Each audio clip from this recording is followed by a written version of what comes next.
Okay, so hi everybody. Whoever could join us, thank you for coming. We would like to have two sessions with Dr. Carole Lieberman, who is here and doing it on her time, and we really appreciate it. For those of you who haven't met Carole, she's you're actually called the terrorist therapist Yes. because Carole has been helping people since 9/11, and she continued to help people in France, in England, in Israel, of course, and in America, of course. Carole is also volunteering with Planetherapy, so we're very honored to have us with us.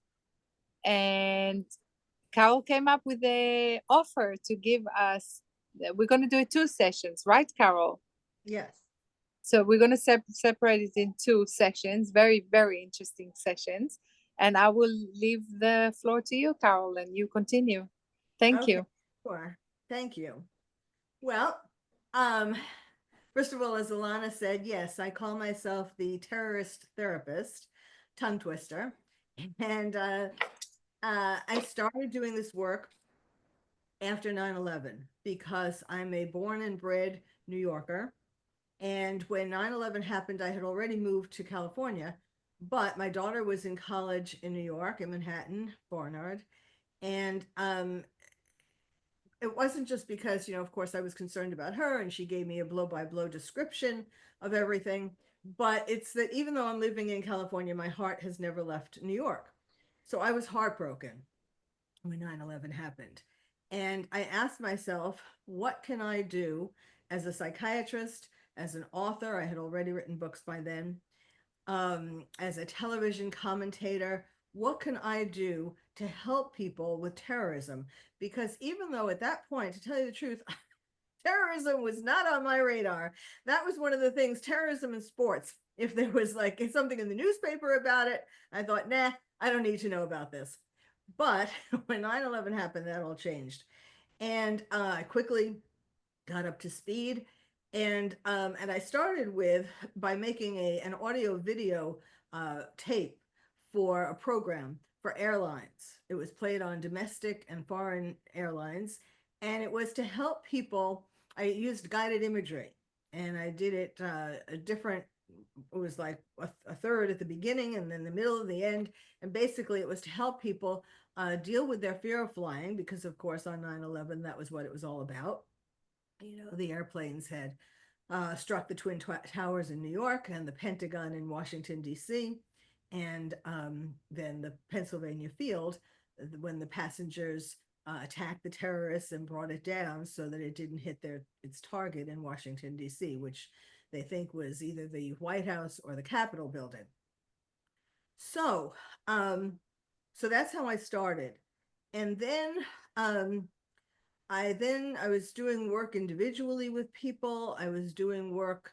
Um, the first book that I wrote about terrorism was for England. Their 9/11. They had 7/7, which was in 2005, and my book, published by a London publisher, was the 1 year anniversary book for their 7/7. So I went to England and I worked with people, helping them with, um, particularly on the anniversary of their 7/7, they were re-experiencing it and so on. And I get choked up just talking about it. And I did a lot of speaking engagements and media engagements and all of that, mainly though talking to the people about it. And then soon after that, so that was my book, Coping with Terrorism, Dreams Interrupted. Then in the meantime, I've been working with people, working on doing television interviews and so on.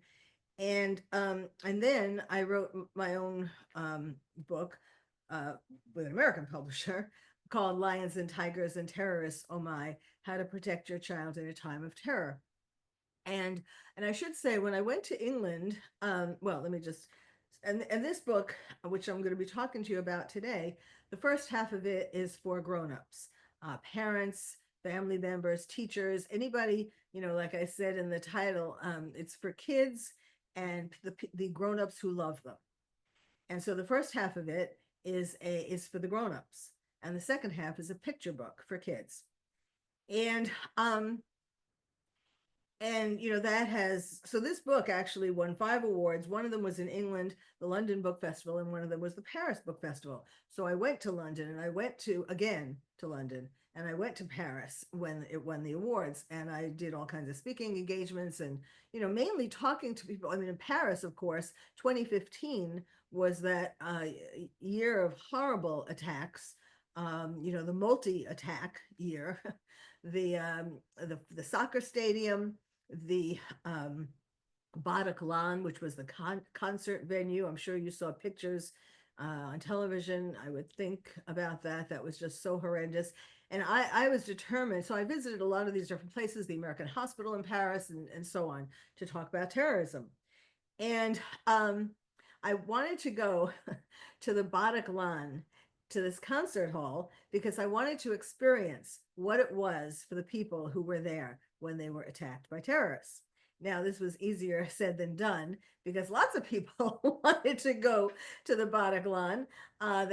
They were having some particular music act, and it was very popular, and so on. I really wouldn't, I didn't really know about or care about this particular music act. I just wanted to be inside. So I had to go through all kinds of I was trying to buy tickets from people in line, trying to buy their tickets, anything to get into the concert hall. And finally I did. And um, you know, sitting there in the dark, it's a small place. Maybe on television, you couldn't really tell how what it was like or how big it was, but it was really pretty small.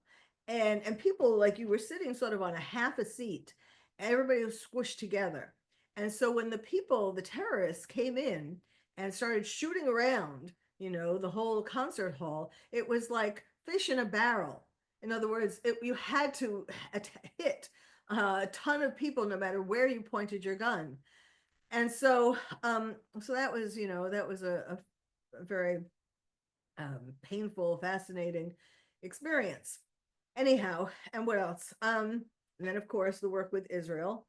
Um, and so um,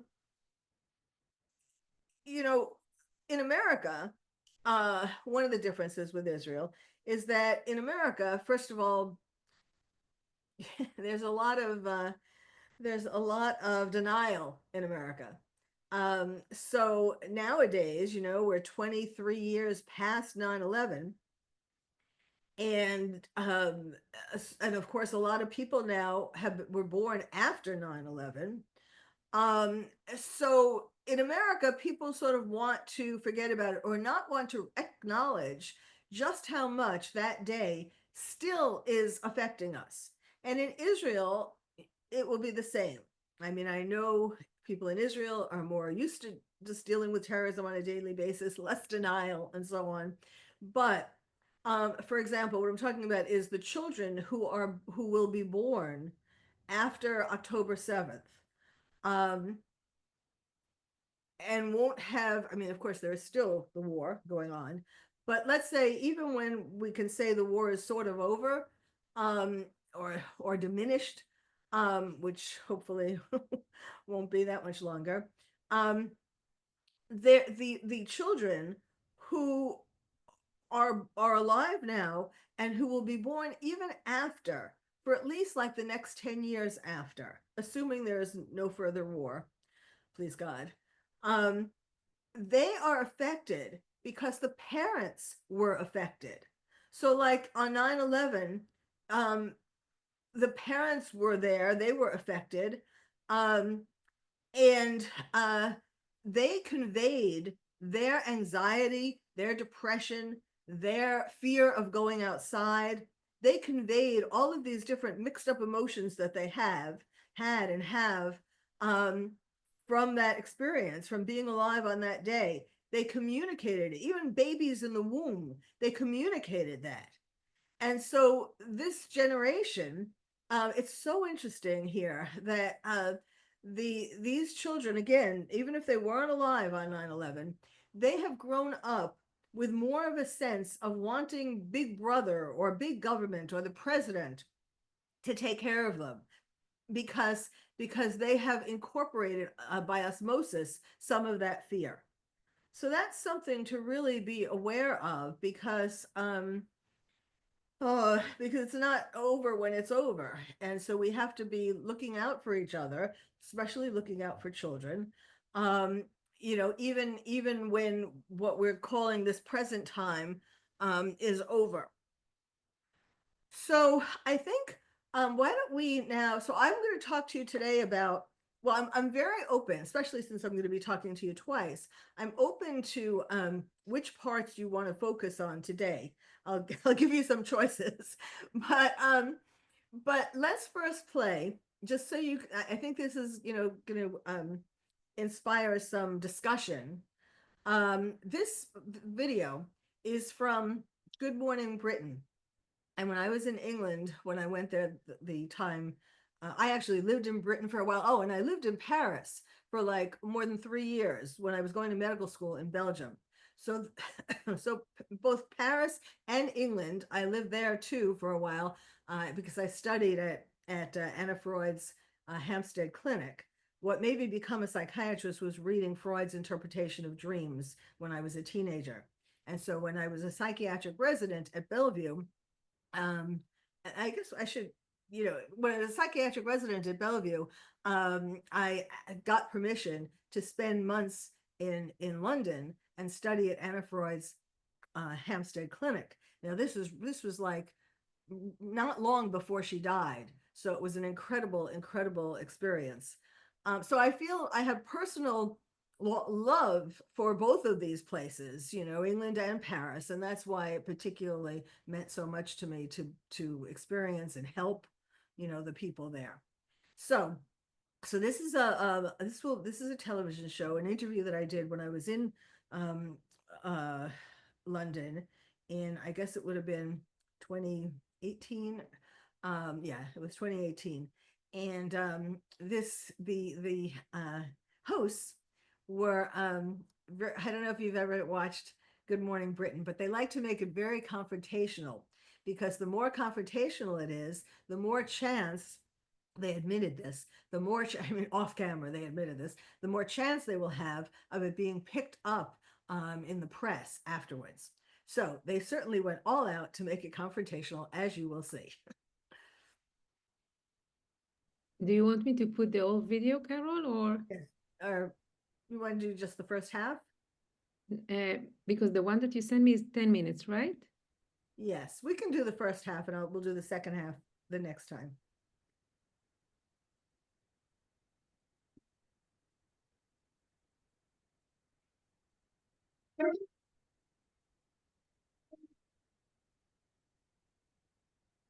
So again, now 4 in 10 parents fear terrorism is causing anxiety in their children. However, explaining the issue to them without making them feel even more stressed can be difficult.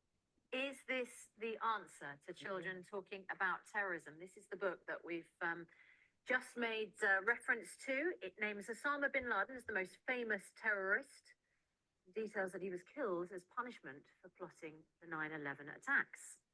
It also gives details on why terrorists try to hurt people, with a cartoon depicting a terrorist holding a rifle and wearing an explosives belt, and lists things you can do to stay safe, including making your body strong and fit so that you can run away from a terrorist.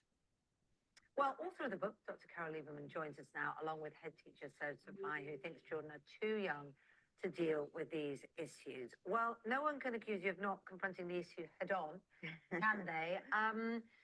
I suppose the question is if you're 5 years old, knowing this kind of detail, is that going to make you calmer and less anxious? Or is it putting adult worries onto youngsters that are very little? Well, I say that terrorism is the birds and the bees talk of the 21st century. It is a fact of life, an unfortunate fact of life, that parents do feel awkward talking to children about. And this is to help the parents and teachers to bridge that gap, to give them a way to talk about it. Now, in the first section, which is for the adults, I say that you have to decide whether your child is old enough or mature enough to look at the children's portion in total or just do little bits and pieces. So for a 5-year-old, for example, you wouldn't necessarily read the whole part of the book that's for children. You would just take little pieces. But the key And it's very obvious which to do, is it? well, I mean, you can start from the beginning. The beginning actually talks about how children know a lot more about terrorism than parents and teachers want to recognize. They're in denial. A lot of adults are in denial, and So, that's Sapphire, you have experience at three as head teacher at three in London secondary schools. You object to this. Are you in denial? Objective may be too strong a word. I'm a bit surprised.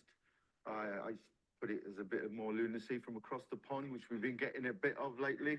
But actually, having a look at it, it goes against every instinct I understand as a head teacher, father and grandfather, where initially I think with children, you want them to feel happy, you want them to feel confident, and you want them to feel safe. They'll make up enough nightmares of their own, in my experience, without us adding to something that we adults cannot deal with. We don't understand terrorism. We don't know how to deal with it. And yet we're now telling, I think, Kate, you just made the point, we're now telling children, well, this is what it's all about. We don't even know. Wait a second. First of all, Cartoons of suicide bombers. first of all, Osama bin Laden is a sort of famous terrorist. wait a minute. But I'm not making these things up, and the children are aware of that. In fact, I just recently, when I've been in London and Manchester with the book and doing signings and so on, I have come across kids, and it's similar to the United States, where they're thirsty. They see the book and they want to look through it and they want to understand these things. I talk about, for example, a terrorist is like the bully on the playground. I talk about it in language that is for children. And as a head teacher, you should be very concerned about things that interfere with children's ability to learn. And when they're frightened, as it has been proven that they are, from what they see on the telly, from what they hear on the radio and so on, they are aware of these things. I'm not telling them One of the something things new. that worries me is like things like you say, if you have vitamins, you can run away more quickly from a terrorist. I mean, it's good to be fit, but making it connected to be saving yourself from a terrorist. And also you said that if people had read this, there would have been fewer deaths in Manchester. One of the things that worries me about that is, yes, it's good advice, but it's then giving kids the responsibility of saving themselves and almost implying that those who died weren't responsible. It was somehow their failing, whereas actually, no. No, absolutely not. It's not the advantage, so to speak, of terrorism is that it's making children and families pay more attention to things that will make them psychologically. But you're and doing physically exactly the same. healthier. I'm sorry, but you're What? bringing this to the children. I'm afraid I disagree with the fact. And I run 3 schools. I see children all the time. Top topic of conversation is not terrorism. Well, maybe I can assure you. maybe when you're there, it's not. But I can assure you, when you're not there, that is what they're talking about, and they're giving themselves You obviously misinformation. see a lot more And- children than I do, but I doubt it somehow. You know, Yes, I do and, treat children, and I studied in London under Anna Freud. Well, So- the other point I would just want to make really is that some of the most disturbing stuff to do with terrorism is actually the way that child terrorism is brought into play. You know, in terms of what are these child terrorists told? They're told about the evil West and we have to prepare ourselves for Armageddon. Here's a gun, because that would be the logical next step to this. Let's prepare our children for the terrorists round the corner. It's absurd. Sorry, First of it's all, not I at all. give 88 things that parents and teachers can do to help children express their feelings about terrorism and things to do to talk about this. It's much better for children to hear about it from their parent or teacher than to be watching television and see Dr. all of Lieberman, this let me violence. put the exact point that Kate just read out about take your vitamins so that you can run away from a terrorist. Imagine the fear in a Wait a child minute. thinking, if I didn't take my vitamins today, I'm at risk. Wait a minute. No, you're taking this out of context. But that's In what the- you've written in your book. At the end of the children's section, I have 10 things that children can do to keep themselves safer from a terrorist attack or terrorism. That's one thing. I also talk about spreading kindness, how love, for example, is the antidote to terrorism. I use the word antidote in the book for children, but you know, that's how to fight against The terrorism. fact of the matter is, though, as Kate points out, children who are responsible for protecting themselves from terrorists. But It's security services, it's police absolutely, and I have forces. that in there as well. In fact, there's a place where they're supposed to put telephone numbers and addresses of where to go. I have practical guidance as well. And yes, and I have things that parents and teachers can say, the answers to the most frequently asked questions. So you have to take the whole thing as a whole, not just to take the vitamins. I mean, Serge, you know, there's a lot of, I think, it's difficult being a parent. There isn't a book, although maybe this is a book that you're trying to say, but there are some good advice in here about, you know, really concentrate on keeping your home as stable as possible. Try to keep, you know, alcohol abuse or people abuse alcohol away from you. Right. That's all generally Yeah, very but that's good good advice, full stop. isn't it? It's linking it to the Absolutely. terrorism aspect that worries me. You know, teach them how to cross the road. That's a bigger threat than a terrorist. I say You know, that. stranger I danger. actually No, say but what that. I'm saying is that this is completely over the top. You know, there's no place for it, certainly in the It's- country that I know, you know. Absolutely. And as I said, Children who I have come across in the country that you know have Yeah. been very happy to hear that some adult, namely me, when I was talking about the book, is actually acknowledging that yes, there is such a thing as terrorism, and we can talk well, about it. I don't know how you run your studies, but I can guarantee you brought the subject to the table. Yes, of course.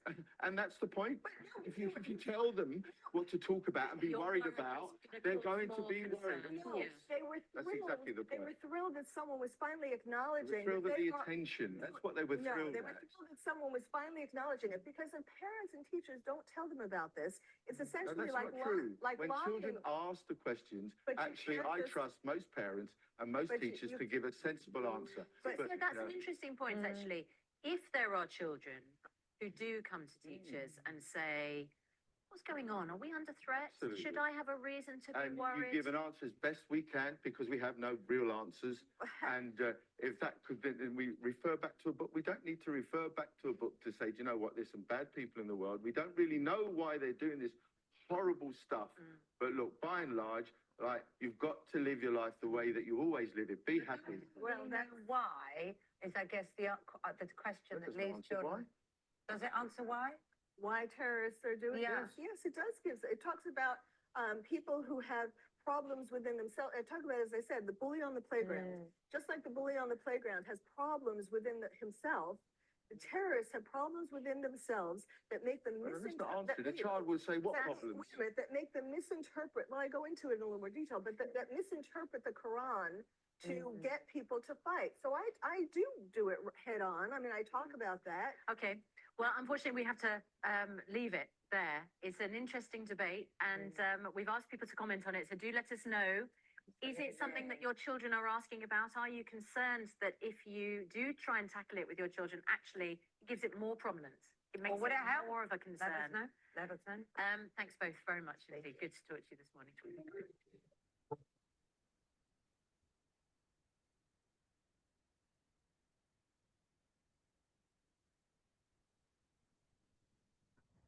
Okay, maybe I should open it up for some comments. I would love to actually ask you also a question. So recently, I had a conversation with parents who are trying to keep their kids in a bubble and not share, not talk about information. And one of my concerns is that those kids are going to be feeding off the social media or any other type of information that they're receiving from other sources. And that was basically my point of view in sharing that we cannot protect them by not talking about these issues and these concerns, because then they're going to be, if I'm trying to like find the right words, they're getting the information sometimes from the wrong sources, basically. And they're not being taught to ask the questions because they're terrified to talk about the subject, or they feel like they can't at home. So what would you suggest, or what would your approach be when it comes to those type of conversation? And I'm not talking about like protecting yourself from, but actually giving them the information and the tools of what's going on. Yes. Well, first of all, it's so interesting. In London at that particular time, there had been some fairly recent terror attacks, and they were on the telly. And so it was like crazy to think that the children in London hadn't seen something about terrorism already. So, and that's sort of the you don't want the children getting their information. I mean, one of the primary things that I talk about is how we underestimate just how much kids know about terrorism. And we do that because we don't really want to talk about it. Like I said, the birds and the bees, it's an uncomfortable talk. But we have to acknowledge that whether it's that they're seeing it on television, or they're seeing it on the internet, or they're overhearing a conversation, or they're getting it at school, from other kids who have seen things or heard things, and they're getting sort of a jumbled view of it. And it's really important to give them the truth. Of course, it all depends on how old they are, and how psychologically mature they are. And whether they're having any other problems at the same time, and so on. But we can't keep pretending that they know nothing about it. They have a very confused idea about it. Even adults, you ask an adult on the street, at least in America. In Israel, yes, they have a better knowledge. But when it comes down to understanding the part about how terrorists are taught in madrasas, and they are taught, as he was saying, they are taught that Israel, first thing, that if you want to get in good with Allah, you need to destroy Israel and you need to kill Jews. That's their first thing. And of course, in America, people want to still believe that it's just Israel who has to worry about it, and of course it isn't. Israel is just the canary in the coal mine. And yes, it has for 1,000 years been the intention of terrorists, radical Islamists, to take over the whole world and make everybody operate under Sharia law. So, and of course, in Europe, it has gotten worse and worse. There are more and more countries. I mean, England, France, Germany, Belgium, migrants, radical Islamist migrants have been allowed to migrate there without very much control over that. And they are turning these countries, Europe, I mean, democracies, places where you would have never expected, but they are turning these places upside down, and all with the idea, I'm going to, get rewarded in the afterlife because I'm I'm taking over these countries and making them, ultimately making them, they hope, go under Sharia law. So, so kids need to understand these things, not, obviously, again, depending upon their age and their maturity and all that, you are able to tell them more or less and in different ways, but you can't really keep these things from them. So it's the first thing is to recognize that they know more than you expect, but they're confused, because, as I was trying to say, that even adults are confused and don't really know. Most adults, at least in America, don't really know the underpinnings, the religious underpinnings of why the terrorists are doing what they're doing. And the second major thing that I talk about is, and I try to get across, is in addition to helping them to understand what's going on, you need to get them to express their feelings. And there are all different kinds of ways to express their feelings. Now, besides, of course, telling you, but it's hard to get kids depending upon their age and depending upon how verbal they are and how comfortable they are and all that, it's hard to get them to just give you a whole little, lay them down on the couch and ask them. As you notice, I got that in. I studied with Anna Freud, so, I know what I'm talking about to the teacher. But anyhow, so we can, well, wait, does anyone have anything else that they'd like to say about that? I think, yes, I think that the question is, how do I know what is right to tell and when? Because it's different. Like, it reminded me that when we live in Spain, and I came to Israel in July with my 12-year-old daughter, and she told me when we entered, when you enter to the airport, there are pictures of all the hostages, and she stopped. She knows about them generally, but we don't live in Israel, so it's not like you're going in the street and see all the pictures. And then she stopped and she asked me, "Is there a baby inside?" And then was that point that I realized that she got it, but not from me. And it's always the question when you and how do I know what to tell when? And I think Okay. it's different if you live, where do you live and how much? Yes. Well, that's an example of how sometimes kids will ask you those kinds of questions at times and places that aren't really conducive, to having a nice, calm talk about it. But so what you would do in a situation like that would be to say, I'm happy to answer all your questions about this. I'm glad that you noticed that. And when we get to a quieter place, we can talk about this. And then when you get to a quieter place, you start by asking her what she knows, like what made her think of that. What does she know already about the hostages and about the war? And so then she'll tell you, and then you can add what you think is 12 years old is, and I'm sure your daughter, she's pretty sophisticated. So, that is an age where you can really go into a little more detail about, it's hard also. Different parents would answer that perhaps in different ways, like the hostages. That's such a controversial topic. And some parents would say, oh, yes, this is terrible and we should be getting them out before continuing the war. And other parents would say, well, it's terrible. But we can't get them out just yet because, this and this and that. So yes, I mean, it's fine. I mean, yes, that does often happen, that something will come to their mind either because of where they are or because of just something reminds them or triggers some thoughts or worries, and then they'll ask a question. But you really need to encourage that, because it's so important how you answer any kind of question that they have, because what they're getting from you isn't just the answer, it's how receptive you are to these questions.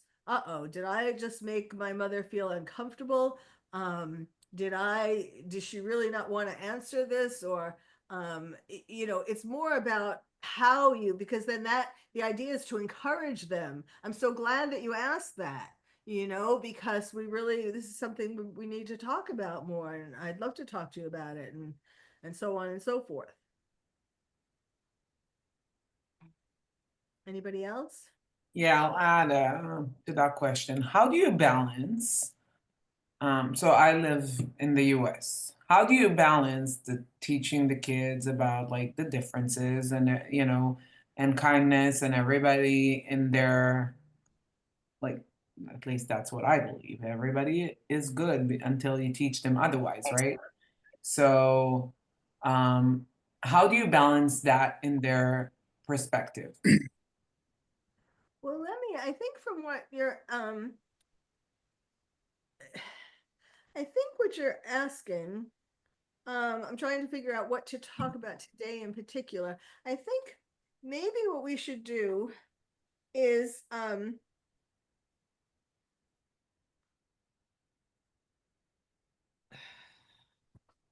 look at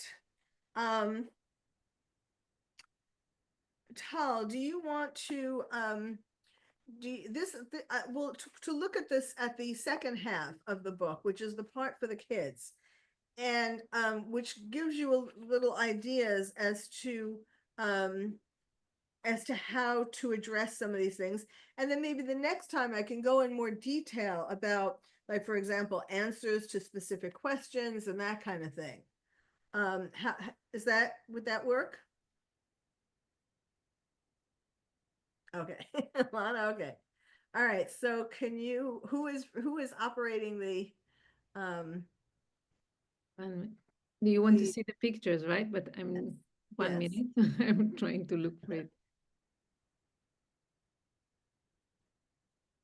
you know, and while she's looking, you know, there isn't one size fits all. Like every child, you will do it in a slightly different way. For example, children who aren't very verbal or who seem like they are afraid to talk about it, they're uncomfortable talking about it. I mean, most kids are somewhat uncomfortable talking about it, largely because they don't want to make their parents uncomfortable. Um, so so there are different ways that you would, I mean, so that's where stuffed animals and puppets and crayons and paper, you know, the same, the play therapy, the same kinds of things that you would use just in regular therapy, you can use in talking about terrorism. And you know, even just giving them a blank piece of paper and a bunch of crayons and see what they draw, you know, and that will give you a clue. And I'll tell you more about this, but that will give you a clue as to what they're feeling. And then you can, you know, ask some questions and get into it more. But you don't, in other words, you don't have to be very, you know, it doesn't have to be very complicated.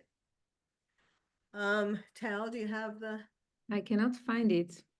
I don't know why. You just sent me this week, this email, right? yes. Do you want me to, send it again? Ilana, can you please look? Maybe you will find it. I had problem today with my account. I don't have it. Let's see. It shouldn't be too hard for me to find because I didn't send you that many here. I'm sending it to both of you again. Okay.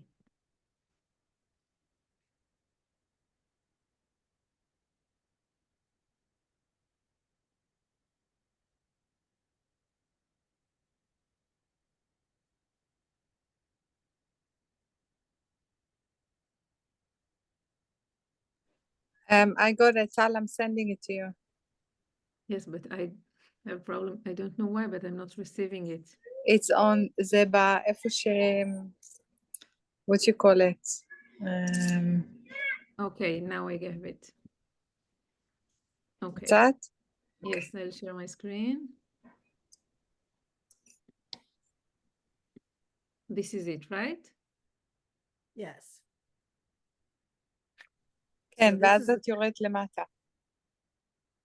So this is the second half of the book. That one we can, well, this is explaining, the first I explain why I use, you know, lions and tigers and terrorists, oh my, as most sure know, comes from the Wizard of Oz, right? And it comes from when they're walking through the, wait, no, you're going too fast. Sorry. Just no, I'm stop. trying to see. Okay. Well, wait, just go above it. The first one. Yeah, there. So it comes from where Dorothy and the Tin Man and oh,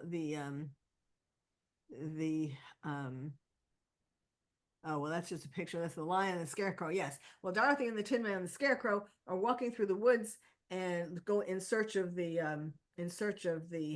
Wizard of Oz because they each want them they want to be granted gifts from the Wizard of Oz. The Tin Man wants the lion wants a courage, and they each want different things. So they're looking for the wizard, and they go through the forest, and it starts to get dark, and they're skipping merrily along. And then she says, I don't like this forest. It's dark and creepy. Do you suppose we'll meet any wild animals? And the Tin Man says, we might, mostly lions and tigers and bears. Dorothy and the Scarecrow shiver in fear. They never expected to come across wild animals on their journey. Lions and tigers? And they're hoping that that's not true. But the Tin Man nods his head and says, and bears. They can hardly believe it. As they continue bravely and a little more carefully down the yellow brick road, they sing together, lions and tigers and bears. Oh my. And the reason why I chose this, besides that it makes a cute title, is that it's supposed to teach the kids that, we're going through scary times like the dark woods, but there is sunshine and hope at the end of the voyage, the journey, and you can find these things like the courage and heart and all of that they are really inside you, and you just need to become more resilient, and then you'll be able to face whatever there is. So these days you don't have to worry much about lions and tigers and bears, because the ones you see are mostly in the zoo. So then you can go on. There's the zoo with the lions and tigers and bears, but you may be worrying about terrorists, right? You've probably seen news reports about terrorists on TV or the internet, or heard about them on the radio.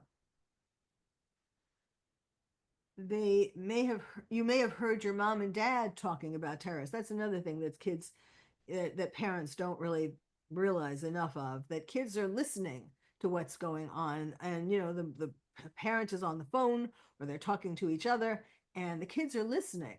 So if you tell them one thing and they hear you tell them there's nothing to worry about, and you're talking to your friend, and they hear you say, oh my God, did you hear about such and such, yeah, or this is really bad, really scary, then they can't trust you.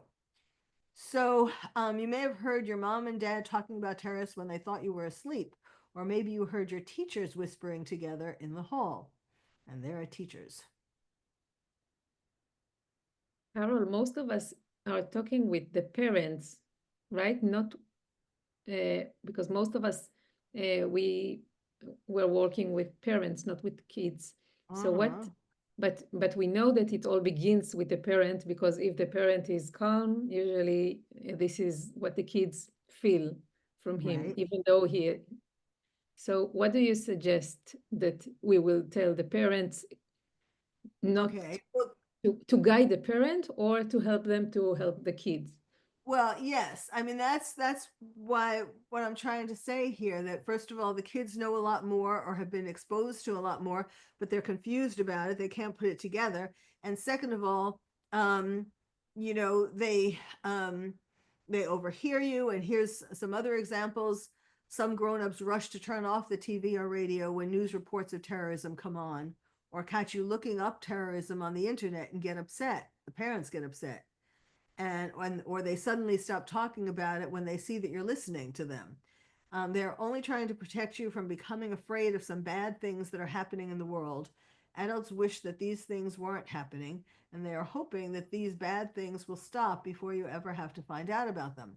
But like in these examples, trying to prevent the child from seeing these things or hearing these things, that is conveying to the child that, you're not supposed to talk about mommy or daddy about these things. These are bad things. And it makes the children feel even more scared about the things, about terrorism. Because it's so, in other words, you're conveying the idea that terrorism and terrorists are so bad we can't even talk about it. So each of these things, it's understandable that parents do these kinds of things, but it is conveying the wrong message. I want to say something. Sarah, also, it's for what you said before. I can compare it to two situations, but one situation which is the most common is child kidnapping. I remember when my kids were little, and we all know to say, you never take a sweet from a stranger. It's kind of on the same idea. So we're not trying to put fear in them, but just say it in a way that it's just be aware of what's really going on there. So if I'd speak to a parent and they say something, what should I not, I will compare it to that.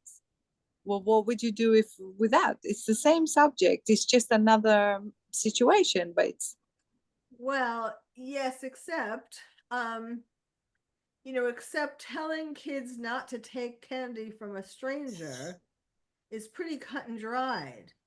I mean, yes, you shouldn't do that. I remember when I was in elementary school and I came home and told my mother that some man had been taking pictures of me and my friends, and she freaked out. And thinking that, oh, then they're going to come back and kidnap you or something like that. But it was such a strong, I mean, I remember it to this day. It was such a strong reaction. And it made me very fearful of anybody who wanted to take a picture of me. It didn't last very long, but I mean, it didn't last when I was an adult.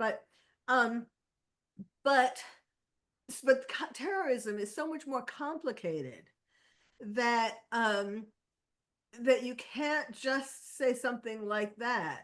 It kind of is like if you were to explain to them, and again, it depends on how old the child is and how psychologically stable they are and so on. But, you could say something like, um, sometimes not all people are bad. Most people are good. And a lot of people who will offer you candy are very nice and, nothing bad would happen. However, there are some people who who do that to entice you to come with them. And then, it might not be for, they might take you away from me forever, or that might be for bad reasons, or however you want to describe that part of it. But so like kind of like trying to compare it to terrorists, like um you know it would kind of be parallel to how much you're going to tell kids about what's behind the terrorists, what their real aim is. So you sort of have to, and the best way to do it is in small pieces. So like, for example, at the beginning, you might just say, don't take candy from strangers because you never know why they're offering it to you, or you never know whether the candy is good or whatever. But uh so you might end it right there for children who are really young, or for children who you don't think they would sort of handle the more in-depth explanation, about bad people, why people do that, and so on. So you kind of have to just do it gradually and see how they react, and whether they want to know more, like why would somebody do that, or same kind of thing. All right, so okay, we can go Wait, to the next. so I think that what you're saying, and correct me if I'm wrong, basically to open up a conversation and encourage them to ask questions, but actually give them answers to the questions and not try to avoid. Well, depending upon how you assess the child to be ready for the more in-depth answers. And it's not like just one conversation, one and done. Unfortunately, terrorism is going to be around for our whole lifetime. And so in one way or another, hopefully not, not many more October 7th, but the subject is going to be around, just like the subject is going to be around for people who give candy to kidnap kids. So you're going to have the opportunity to have many conversations. You don't have to give the whole story at the beginning, which is kind of like why I was saying on the program that you decide whether you want to do it in how many pages, you want to read at once with the child. Okay, so go ahead. Do you want me to go on? Yes, please continue. But you already have seen and heard. Yes, so for the kids, they've already seen and heard more than these grown-ups realize. Your friends at school tell you stories about what they think terrorists do, and it sounds like the scariest horror movie you've ever watched. You're not sure whether to believe them. It's very confusing because you don't understand exactly what's happening or why. But like that's the thing, kids sit around at school or at their house, a friend's house, and they love to talk about this. And then of course, some of the older kids in school like to scare the younger kids, so they make it even worse. And but they're hearing something. And so why it's important for you to explain it to them is because you will be giving them at least the truth. To the extent that you want to go into it, it'll be the truth. And it's really good to ask them. That's why it's good at the beginning to ask them what they've heard already or what they think already, so that you can correct some of these things. Okay, go ahead. It makes it scarier if grown-ups won't talk to you about it. It's especially frightening when you can see that your mom or dad are really worried, even though they pretend that there's nothing to be worried about. Yes, as I was beginning to talk about before, this is really, if children realize that you're feeling one way, that you are concerned, or you are frightened, and you tell them, oh, there's nothing to worry about, then it makes it more frightening for them. Because now it's not only the terrorists that they have to worry about, but now they're worried about that they aren't getting the truth from their parent. And then they can't trust their parent to tell them what is happening with the terrorists. And that like doubles, or quadruples their fear about it. Now, I'm not saying that parents should, tell their kids, oh God, I'm so scared, this is horrible, they're going to come and kill us. And you want to keep that kind of thing down. but but and the main part of that is to say how there are people working to protect us. Yes, these are bad people, the terrorists, there's no way of hiding that part. These are bad people. But there are lots of people, the IDF, for example, and the ambulance, Magen David Adom, and all of that. All of these people who are working to keep you and our country and our family safe. So you highlight the positive parts, all these people who are trying to help you and keep you safe. Okay, go on to the next one. You wish your mom, dad, teachers, and other adults you trust would simply tell you the truth. Then you could decide what you think and how you feel. That's why they're sharing this book with you. It will help you understand this thing called terrorism and learn what you can do to feel safe. So go on. Okay, so here, now, so that was all the part that like dealt with how important it is for parents, for you to ask questions to your grown-ups, and for them to tell you about it and so on. Now we get into the section that's about what is a terrorist.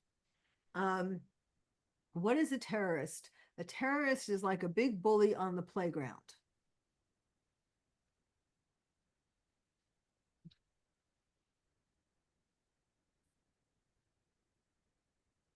Terrorists try to make us terrified, which means they try to make us so afraid that we stop doing the things we like to do and hide under the covers. For example, they want you to stop going to school, stop having fun with your friends at movies or concerts, and stop playing sports or taking ballet lessons. Terrorists want your parents to stop going to work and stop shopping. They want families to stop traveling on trains, buses, and airplanes. They want to take over our wonderful country and our way of life because they are jealous of it. And they want us to follow their rules instead. So I'm sure you're seeing through this, like their rules, like Sharia law. I'm hinting at it here, okay? Not getting into it in detail right at the beginning. Terrorists are called many names like ISIS, ISIL, Al-Qaeda, or lone wolves. But whatever fancy names they like to call themselves, terrorists are simply bad guys and evildoers who use threats and violence, and violent surprise attacks to try to bully people so that they can be in charge. Of course, violent surprise attacks would be like October 7th. If anybody has any questions or comments, please interrupt. We will be on time, so we have another 5 minutes, but we have another session, right? Oh, I thought we were meeting for an hour and a half. That's what it was. I didn't realize. Okay. Lee said an hour and a half. Okay, so I'm here. Okay. If Okay, we I'm have 1 hour and a half, so yes, we have a lot of time. Yes. okay, and so, but please, if anybody has any comments or questions, please just speak up. So, why are terrorists trying to hurt people? Some terrorists are called radical Islamists or radical Muslims.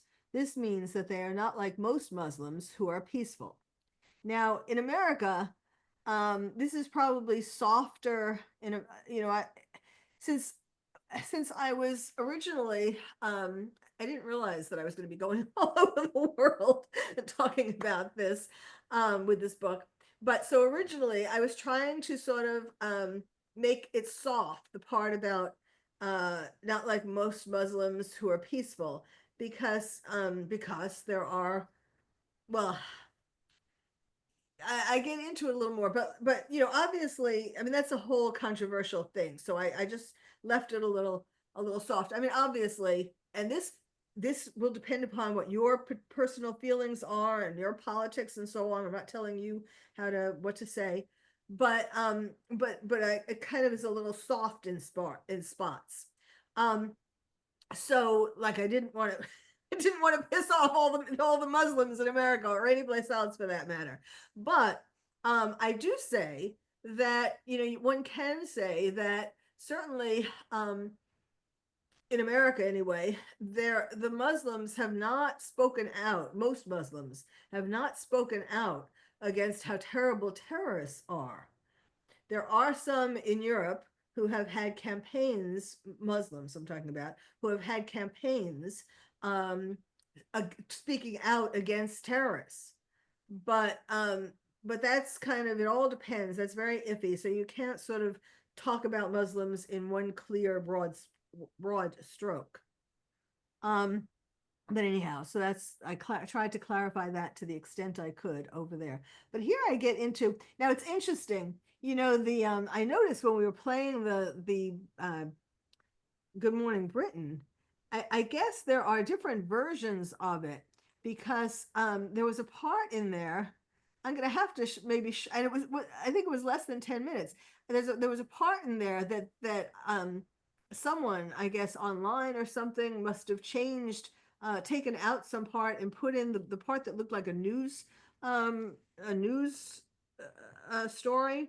That wasn't really what was there when I was doing it. I have the other versions too, but anyhow, but because in my version, it shows this picture, and whoever changed it obviously found that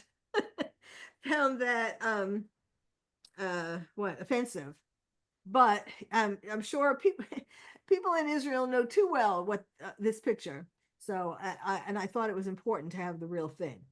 Okay, so troubled terrorists are misinterpreting the Muslim holy book called the Quran in a way that gives them an excuse to kill. These terrorists say that they are making a holy war to please their God, who they call Allah, by hurting people who don't believe in him. But there is nothing holy about hurting people. They call this war jihad. I mean, I kind of get into it here. Jihad means struggle. Terrorists claim that they are supposed to struggle violently against their enemies, the people who don't believe in their religion. But terrorists are really struggling with problems inside themselves that make them angry. And they take this anger out on other people. They believe in lies that tell them they will be rewarded in heaven for killing these non-believers. Most of these terrorists live in faraway countries in the Middle East where they even hurt other Muslims. Obviously, in Israel, they're not that far away. But so this is like terrorism light. I mean, I talk about these things head on because you kind of have to. All right, so you want to go to the next page? There are also domestic terrorists, people who were born or raised in the United States and who are angry that they weren't able to reach the American dream of a perfect life. So they want to hurt people who are successful and happy. Domestic terrorists feel lost and alone, so the terrorists who reach out to them on the internet from faraway countries or in their neighborhoods can more easily convince them to join their gang of terrorists and become famous by causing a terrorist attack. Although some terrorists may become famous for a little while, most are killed by their own bombs or by the police who protect us, or they are put in jail for a very long time. Now, this picture is of a terrorist trying to seduce a young girl to, to come join them, which unfortunately happens too often. What is a terrorist attack? So, like, you wouldn't want to necessarily, unless it was an older child, you wouldn't want to necessarily go from the beginning to this part unless it was someone who was older. You might want to go one page at a time. That's something for a parent or a teacher to decide. So what is a terrorist attack? When terrorists make things explode and go boom, it's like they're having a gigantic temper tantrum. They sometimes use guns, knives, bombs, and even airplanes to attack people. They especially like to target places that are symbols of the American or Western way of life. And obviously the same thing in Israel. They like to they choose dates and places, for a reason. I mean, yes, of course, on October 7th, the kibbutzim that they attacked were the ones closest to the border. But also, they think of things. I mean, I had an IDF soldier tell me, it was not just it was like what was he? He was some kind of an officer in the IDF. And he told me that one of the reasons why they picked October 7th was because that was Putin's birthday. Did you know that? I didn't know that. No, I know it was Simchat Torah. Simchat Torah, it was the holiest day of the year of receiving the Bible's laws, which says no kill, shall not kill, shall not harm. And that was the day they chose. And of course the Sabbath, and I mean, of course that was it too. But so I had to look it up, and yes, indeed, it was Putin's birthday, and which kind of suggests some, cooperation between them. Okay, they especially like to target places that are symbols of the American or Western way of life and where they can try to hurt a lot of people. I mean, that's why during COVID, there were fewer terror attacks because there weren't many places where there were a lot of people, like at a concert hall or even in the street. The first terrorist attack on American land is called 9/11. On September 11th, 2001, terrorists took over 2 airplanes and crashed them into the Twin Towers of the World Trade Center in New York City because they were the tallest buildings in the world, and many people who do important work for the United States had offices there. That same day, the terrorists also crashed planes into the Pentagon, the offices of the United States Department of Defense, near Washington, D.C. But on a plane that may have been heading to the White House, brave passengers fought the terrorists and stopped the plane from reaching their target. All of the terrorists on these planes were killed when the planes crashed. There, of course, is 9/11, the Twin Towers, breaking news. Since then, now see, here's where I talk about things in sort of a lighter, more lighthearted way, if you could talk about terrorism in a lighthearted way, but just to get the kids to not be so scared. And I'm sure there are things, other ways that parents can do that as well. But here, since then, a terrorist who we call the shoe bomber went on an airplane with a bomb hidden in his shoe. And a terrorist we call the underwear bomber went on a plane hiding a bomb in his underwear. Can you imagine hiding a bomb in your underwear? It sounds pretty silly, but this is how troubled and evil these terrorists are. They are even willing to blow themselves up in order to hurt other people. Terrorists who kill themselves when they are attacking others are called suicide bombers. The shoe bomber and the underwear bomber weren't able to blow up the planes after all, and they are now in prison for life. So that's showing the kids that these bad people, and one can say the same thing about the terrorists in Israel, a lot of them are in prison in Israel now, or killed. And so in other words, they are punished. So do you think, Carole, that it is right to tell and to talk about it with every children that asks, or or just to in Israel? Do you think it should be in every school or Absolutely. I mean, like, not at the younger grades. to which grade? Well, I made this book for age 5 and over because Wow. it's when you go to school and like that picture of the kids talking to each other at school. It's when kids go to school, they're going to hear these things from other kids. They're going to hear confused information, from other kids. And that's why, yes, I think the schools do need to talk about all of this. Now, of course, parents might want to give permission. I mean, might want to ask parents for permission To to teach, protect their kids. no, yeah, to ask them for permission to talk to their kids about this. But I mean, maybe some parents wouldn't want them to, but but I think yes, it certainly would be helpful. Because there is a limit. There are kids that are more sensitive or Right, right. Yes. Kids I who, have for to example, ask, what do you see as the like, it's part of life, and for me at least, even growing up in Israel, it's kind of our reality. We know that. It's like, the sun is rising today. We know that there are terrorists.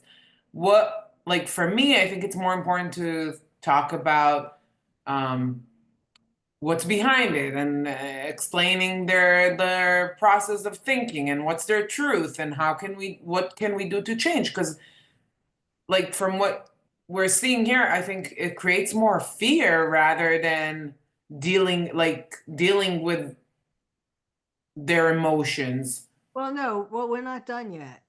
But I was talking about what's behind it. When I talked about that they do this to please their God, Allah. Um, but well, first of all, that some people misinterpret the Quran and they're doing this to please their God, and they're doing this just like the bullies want the kids, their victims I don't bullies. think we can understand it. What? I still don't understand why they're doing it. Why Yeah, who? I don't understand it either, but this is their truth. This is what they're believing. That's their like mindset. So I'm not like, for me, giving the kids information is for them to, you know, to be able to answer, to think for themselves when they're going into conversations with people who don't. But like checking themselves in the airport, like, yes, I have to say something. When I first moved to the US, that was the first time I realized how different my upbringing was, because when I go into a mall or when I go to any place that is public, I automatically check for the exit points. My American friends never even thought about that. Right, right. Yes. And that's the thing, in America, a lot of times people, like I was talking about at the beginning, that people are in denial, a lot of people. And so when they go to the airport, and they see that they have to go through these checkpoints, it's like a reminder, oh yeah, they're a terrorist, and that's why we have to do this. So kids, chances are they're going to be going to the airport, and they need to understand these things. Now, when we go to the airport, everyone has to pass through security checkpoints. Have you ever had to walk through a metal detector or watch your parents take off their shoes? This is to protect us. Like everything that I talk about, I give something to make them feel safe. This is to protect us by making sure there are no terrorists on the plane who are hiding anything that could hurt us, like the shoe bomber or the underwear bomber. The next big attack on America was called the Boston Marathon bombing. Two brothers came to the United States from a country near Russia. Though they grew up in America, the older brother felt like he never fit in, never had friends, and had many disappointments that made him want revenge. He convinced his younger brother to help him put bombs at the finish line of the race. The older brother was killed during the attack, and the younger brother was put on trial and will never get out of prison. There have also been attacks on some other places in the US, like a nightclub in Orlando, Florida. Terrorists don't just target America. They target all countries where people are free to follow their dreams. For example, an attack in London, England, that's called 7/7 hurt people on trains and buses. In Paris, France, terrorists got angry at a magazine because it had a cartoon in it that they didn't like. They didn't want anyone to be free to draw or write anything that was against terrorist beliefs. So they went to the office of the magazine and shot the people who worked there. How awful is that? Killing people over a cartoon. And then these are flags at all the different places where there have been terror attacks. You may have also heard about attacks in Belgium, Spain, Israel, Africa, and other places. Why? This answers somebody's question. Why shouldn't you be scared of a terrorist attack happening to you? There is more chance of you getting run over in the street if you don't always look both ways than being hurt in a terrorist attack. There are many other everyday accidents that are more likely to happen than terrorist attacks, like falling off your bicycle or skateboard or getting hit in the head with a basketball. I use it even with adults. I explain them that more people getting hurt during the way to the security room than from any other thing. So it is good to go to a safe place, but to do it in a calm way, and because Right. many they drive in a road, and then there is an alarm, so they have to stop immediately, and there are many accidents. Yes, yes, So it's true to children and also to adults, yes. talking about the statistics. Besides, there are people working every single day to protect you from an attack. For example, it's the job of the mayor of your city, the governor of your state, the president of the United States, and Congress to protect you. And of course, Israel has the comparable kinds of people to name. You may have heard of the FBI, Federal Bureau of Investigation, and Homeland Security. These are big organizations with really smart people who work around the clock to find out who the terrorists are and what they are plotting, so that they can stop these plots to attack us before terrorists can make them happen. There are also first responders who are ready all the time to rush to your aid if there ever was a terrorist attack. These first responders include police officers, firefighters, and paramedics with ambulances. Your mom and dad and teacher will protect you too. They are reading the first part of this book, the part that's for grown-ups, and they are learning more ways to help you stay safe. Now this is the section, so that was what is a terrorist and why are terrorists trying to kill you? And this is the part that deals with feelings. How do you feel? It's very important for you to dig down deep inside and ask yourself how you are feeling about terrorists and the bad things that they do. If you name all of your feelings, you can have more control over them. Here are some ways for you to find out just how you are feeling. So the first page is draw a picture of yourself. And then, you ask the child to ask the person, how does this person, the picture, feel? How do you think you feel? Well, here, how do you feel in this picture? Are you feeling brave, scared, happy, sad, kind, mad, confused? Draw a picture of your family. Then you do the same thing. How are they feeling?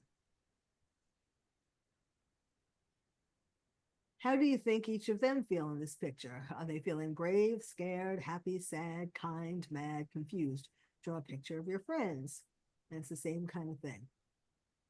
How do you think each of them feel in this picture? Are they feeling brave, scared, happy, sad, kind, mad, confused? Look at these pictures. Now, if worse comes to worse, you could always use emojis. First of all, these adults, yes, this is written in a way for the kids, but it's also something that adults can certainly use for themselves to get in touch with their feelings. Are they feeling? So you ask the child or the adult to point to all the ones that show how you're feeling now, feeling today. Sleepy, sad, happy, scared, hungry. bored, mad, in love, surprised, sick, confused, tired. It's just a way to help people get in touch with their feelings. Draw a picture of where you feel the safest. Are you snuggled under the covers in your own bed with your favorite toy? Are you in the kitchen eating your favorite food? Are you at school with your friends, or are you someplace else? While you're drawing the picture, think about what it is that makes you feel safe there. Now keep this picture in your mind whenever you need to feel safe.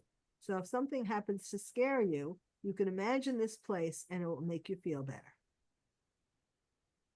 And then what can you do to stay safe? Now, this is the part that they picked out the vitamins. We were talking, sorry, Carole, when we were talking with psychologists from Israel, they told us that in Israel, they don't use a safe place anymore, especially, right, Ilana?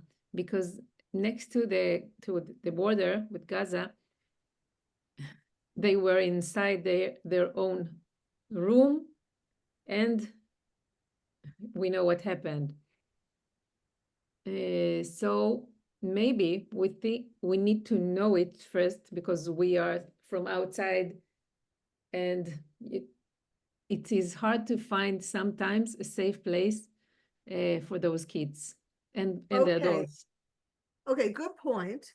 But this is what I would say to that. Yes, because there are places, the child or the adult's safe place doesn't necessarily have to be their current bedroom or their current school or living room. It could be someplace from the past, or someplace that they would like to go in the future, or someplace that they've been, like the Western Wall, or or a temple that they went to where they felt really close to God.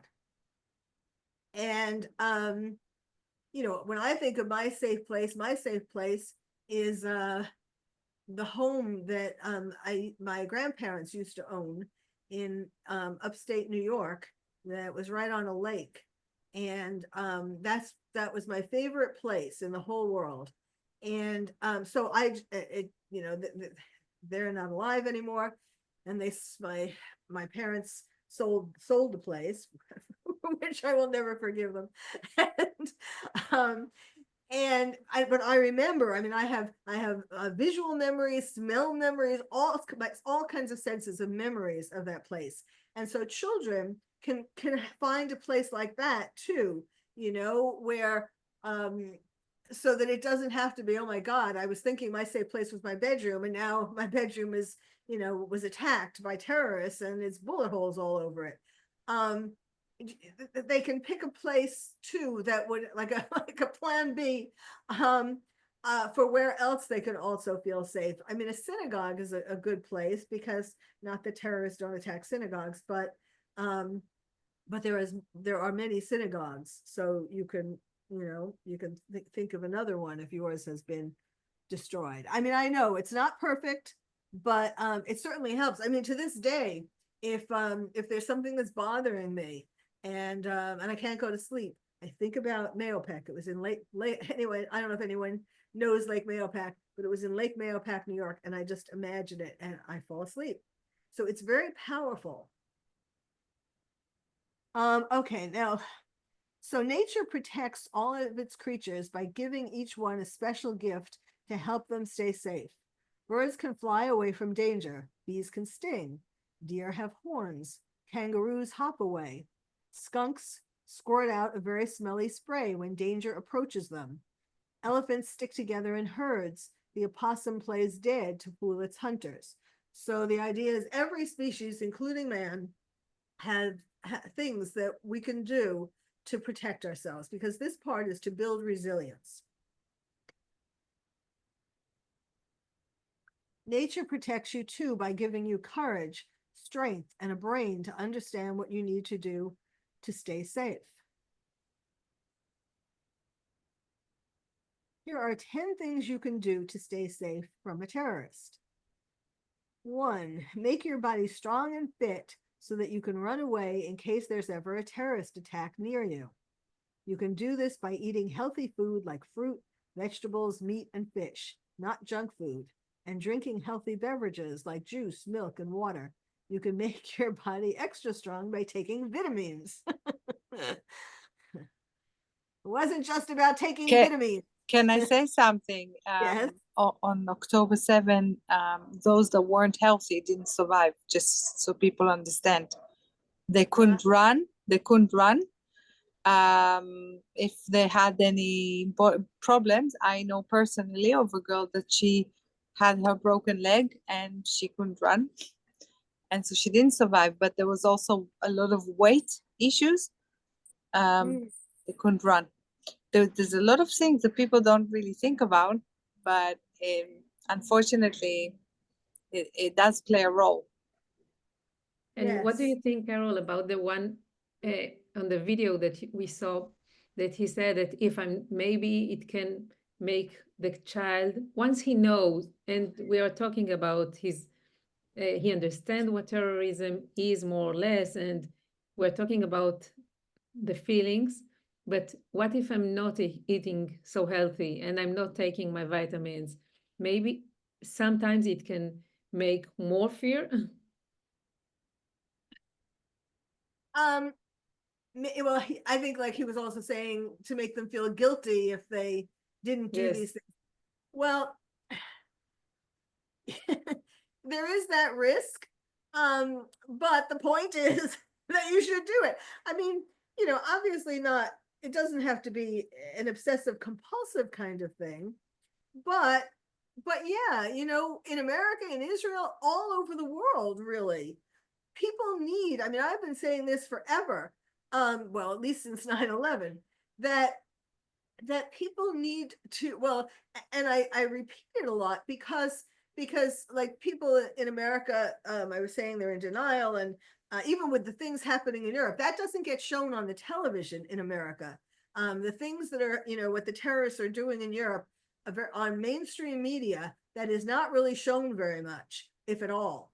And in fact, when there are terror attacks in America or you know, even in Israel, I mean, even in America, October 7th was not shown as much as it should be, or parts of it were shown, not the worst parts.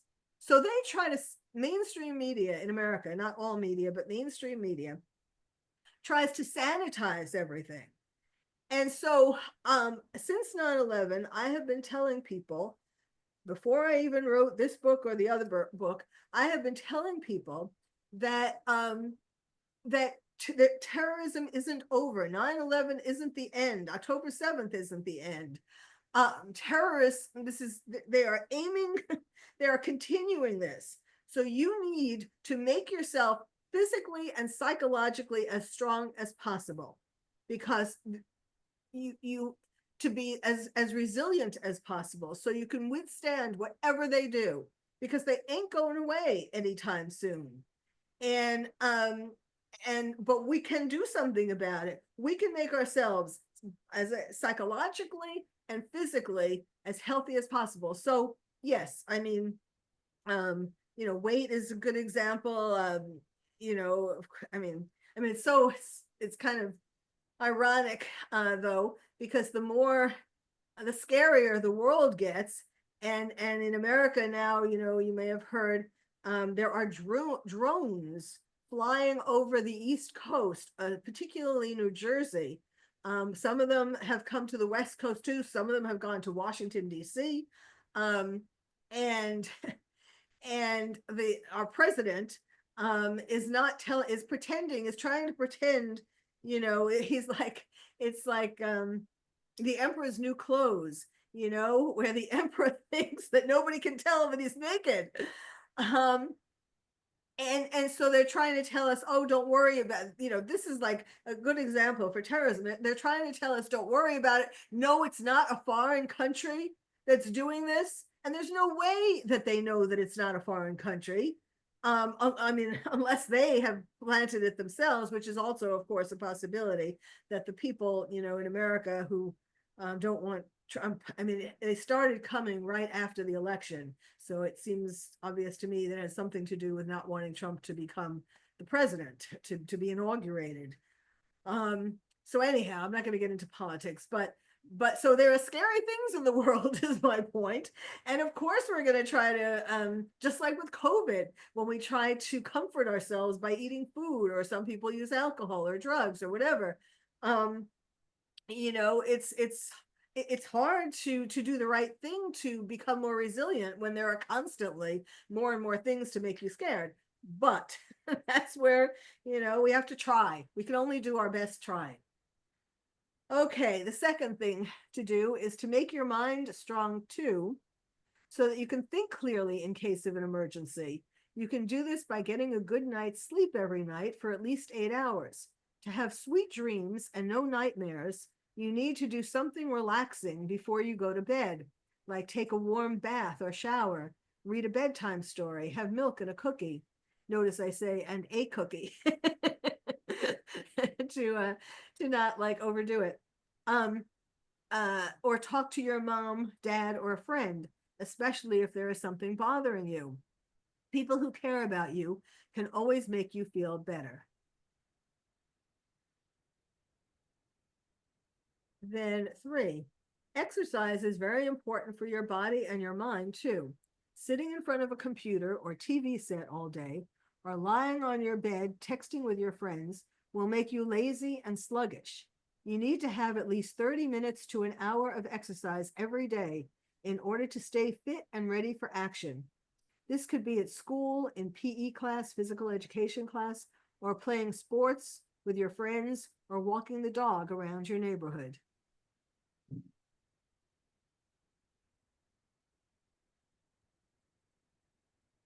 4, pay attention in school and do your homework every day so that you can learn a lot and go on to work at a job that will help keep America strong, or Israel. We need smart people to build new things and think out of the box. For example, we need doctors, lawyers, teachers, scientists, inventors, nurses, firefighters, police officers, paramedics, politicians, and people to work for the Federal Bureau of Investigation and for Homeland Security to keep America safe. Other jobs are very important too.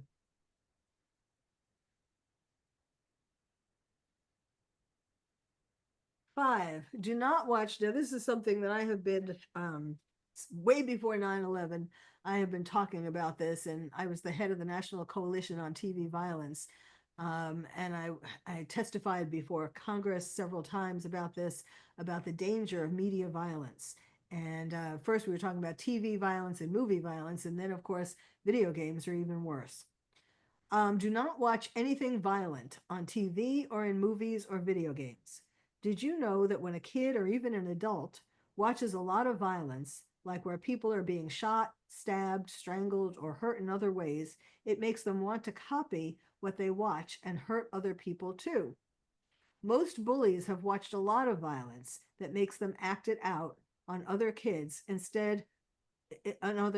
Instead, watch stories that have a more positive message, like saving animals, or comedies that make you laugh, or documentaries that teach you something about the world. These will make you feel so much better. In fact, the one thing that school shooters have in common is that they have all been obsessed and addicted to violent video games.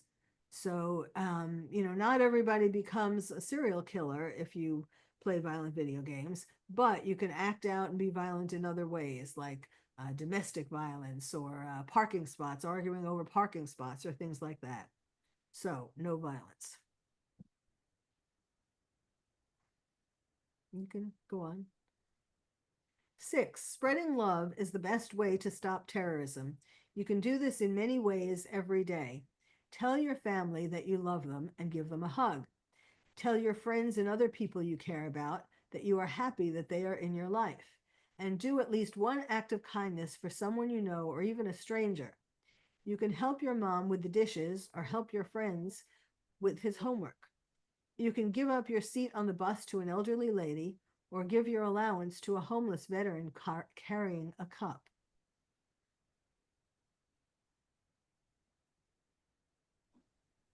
It's been an hour and a half. Do you want to pause and answer a few questions and we continue for the next one? Yeah, time goes quickly when you're having, okay. I Yes, know. absolutely. Sure, I should have stopped before, but I do want to Because answer Any questions? Anyone? Anyone wants to say anything? No, thank you so much. Okay. Okay, maybe next time we can, besides sort of, well, first of all, next time we can talk about the, like the first half of the book, which is, what I tell grownups. I mean, basically, it's basically telling grownups how to, it's the background for what the children's part is. So basically, it's how to answer questions and how to talk to the kids and all that. And the children's part, is more directly to them, but and the grown-up part, I go over thorny issues, like some of the things you were asking, like things about, the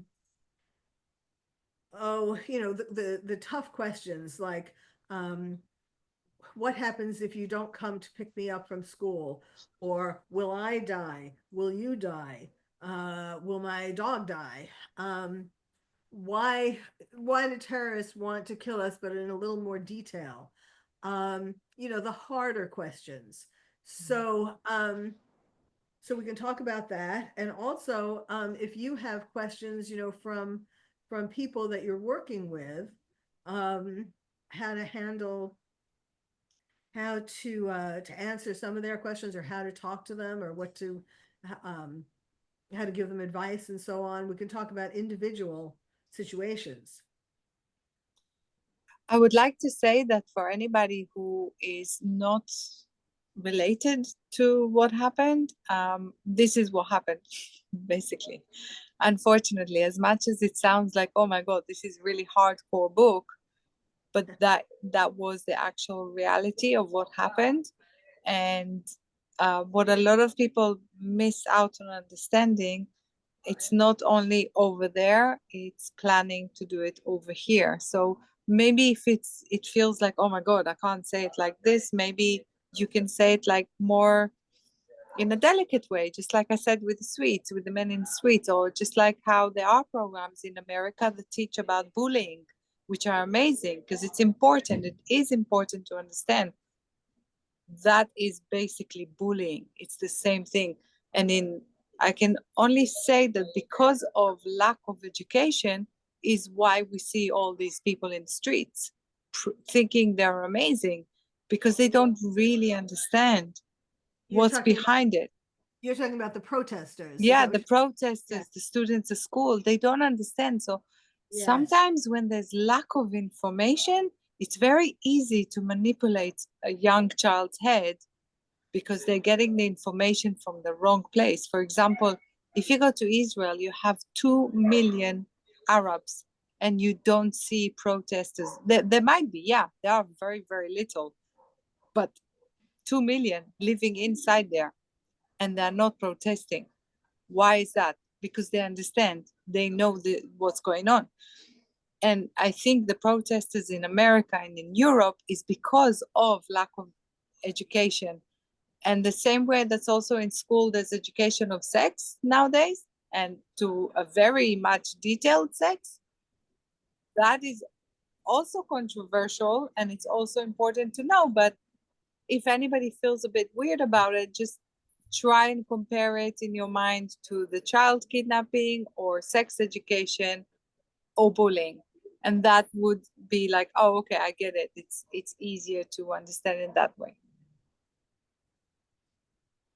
Yes. I mean, I know it's a lot. Maybe we should have done it in a smaller dose, but yes, this is so, I mean, I live with this every day, but it's really, it is really important. And yes, the kids who are protesting, well, Netanyahu said, I love quoting him on this. He said, gays for Hamas are like chickens for KFC. When he came to America and he talked in front of Congress, and it is so true. I mean, gays for Hamas And it's not just about gays. It's like really all the protesters, they don't really know what they're for, you know, what they're promoting. You know, but it's like they're like chickens for KFC, meaning the chickens are going to be killed by KFC to make lunch.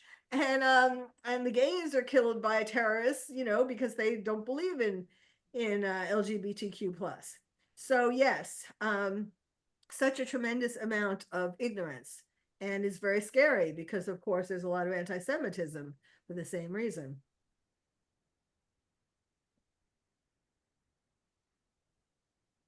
So guys, we'll continue if nobody wants to say anything.